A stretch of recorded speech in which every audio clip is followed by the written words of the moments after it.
Communist party 1925 December 25 తేదీలలో జరిగినటువంటి సమావేశంలో పార్టీని ఏర్పాటు చేశారనేటువంటిది ప్రథమ సభ జరిగి 100 సంవత్సరాలు పూర్తవుతున్నటువంటి సందర్భంలో సిపిఐఎంఎల్ న్యూ డెమోక్రసీ కేంద్ర కమిటీ ఇచ్చినటువంటి పిలుపులో భాగంగా ఈరోజు నిజామాబాద్ జిల్లా సిరికొండ మండలం గట్కోల్లో సభ నిర్వహించడం అనేటువంటిది జరుగుతూ ఉంది. ఈ 100 సంవత్సరాల కాలంలో కమ్యూనిస్టులు అనేక విజయాల్ని సాధించినటువంటి పరిస్థితి ఉంది. దున్నేవానికే భూమి కావాలని చెప్పేసి జరిగినటువంటి తెలంగాణ సాయుధ రైతాంగ పోరాటంలో 3000 గ్రామాలను విముక్తి చేసి 4000 మంది కామ్రేడ్స్ తమ విలువైనటువంటి ప్రాణాలను అర్పించి 10 లక్షల ఎకరాల భూముల్ని ప్రజలకు పంచిపెట్టినటువంటి చరిత్ర కమ్యూనిస్టులది.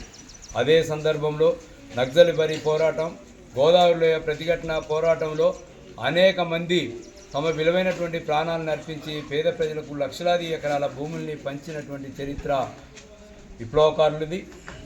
అదే పద్ధతిలో విప్లవకారులు అందరూ కూడా ఈనాడు సమాజంలో ఉన్నటువంటి పరిస్థితుల్ని అర్థం చేసుకొని ఈ దేశంలో విప్లవోద్యమాన్ని విజయవంతం చేయడం కోసం ఐక్యంగా ముందుకు రావాల్సినటువంటి అవసరం ఉందని చెప్పేసి సిపిఐఎంఎల్ న్యూ డెమోక్రసీ భావిస్తూ ఉంది.